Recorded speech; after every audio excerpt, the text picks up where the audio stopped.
So we'll move on to the next speaker now. Educate a girl and she will change the world is a popular saying.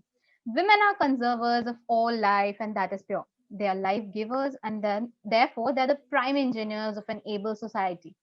We have with us the pride of young women, Ma'am Priyanshi Patel, who has won the title of Bharat Ki Lakshmi given by the government of India. She believed she could, and so she did. She adorns the post of chairperson of the youth wing of Gujarat Chambers of Commerce and Industry. She is also the first women president of the Entrepreneurs Organization for Gujarat chapter. So I welcome you, ma'am, to share with us your valuable expertise on women moving up on the ladder of social development and the role of women as social engineers. Firstly, thank you so much for having me on this platform. Thank you, Sudhati, thank you, Sumita ji, thank you, CSTV, Preeti, and all of you right here who've, helped bring this up.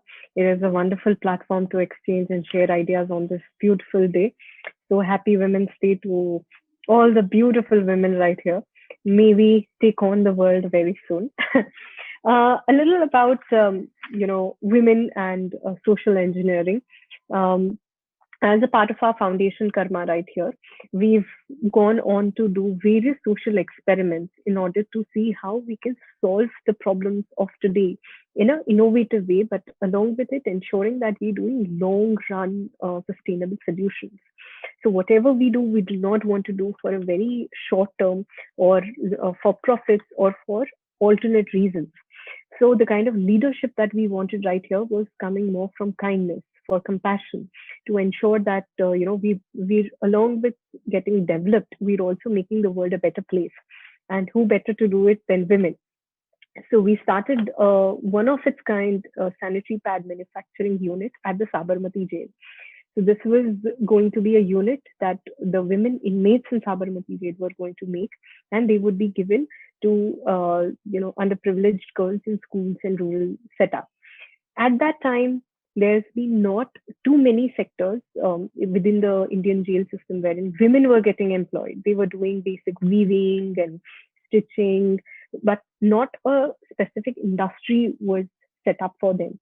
Versus the male jail, they've been having various different industries. So when we thought of that particular experiment, we wanted to see as to what these women were capable of doing. And to our surprise, the whole movement got so large that not only right here, but looking at our experiment right here, the Bihar jail, Bondi jail, all of that, we also started this little experiment to see how we can empower women, even the ones who've been in a very captive setup, and how they can also make solid social change. So this one little initiative made us think, rethink how we look at the position of women, and when you give them a tool, what they're capable of doing. So right here, we're also surprised by seeing the kind of productivity that they have, by seeing the kind of leadership that they've put out. Initially, our foundation had somebody coming from outside to supervise, but now it's like there have been these two young girls within the jail who've taken on the responsibilities of doing everything. So we believe that the complex problems of today's world can be solved by more women leaders. Another little change that we did was the way that we run an organization in order to combat change. Um, the kind of issues that we faced are more or less similar all across the globe. It's just the intensity and a few local approaches are there. But apart from that, most of the things are the same. So rather than a very cost heavy model of having more employees in a foundation, we decided to pick up a problem, give it to more women leaders in a city, let them sit, think about it, and let them come up with solutions. Twice, thrice, four times, the kind of response that we started getting was, "Why don't you allow us to do something with it?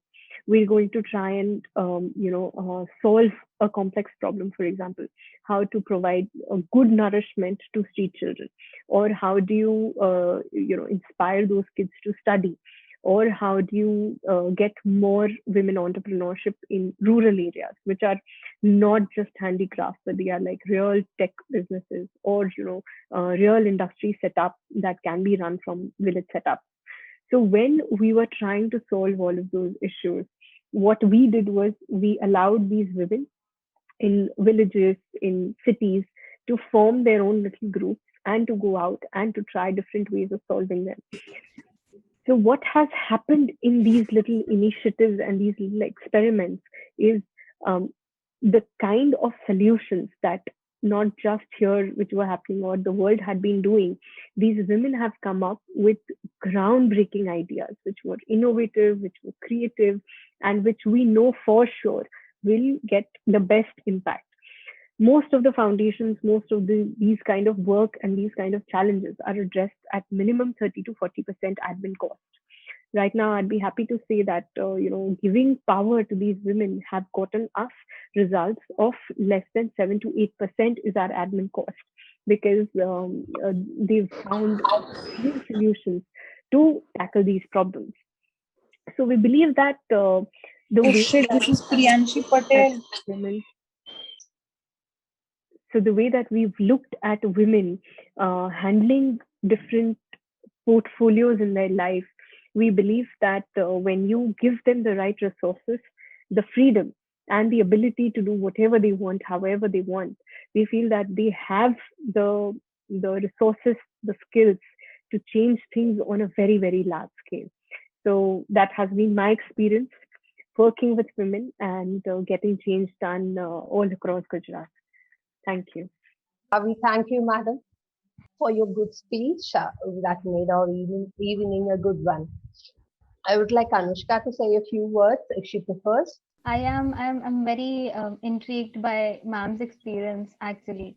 So definitely, I would like to ask her, ma'am, you're very young when you began all of these things. What was the inspiration actually? I just wanted to know this one thing. What actually inspired you to go ahead with all of this, do this at a very young age? I think maybe I have grown up seeing that. So my grandfather from my mom's side has been doing social work very actively in the state. He's been leading the ex-MLA council nationally for more than 15 years. There have been farmer laws that have been given on his name. So I think maybe looking at all of Can you it, hear it me? had always inspired me to, do something concrete. And I think more than anything else, it's more than any inspiration, when I saw people on the streets, when I would see elders in an old age home, it would break my heart. I would think, why? So I always questioned these gaps, these injustice, and it would, like burn my soul, thinking, why?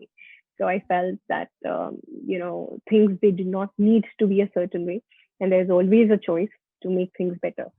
So rather than cribbing, I decided to lead a change.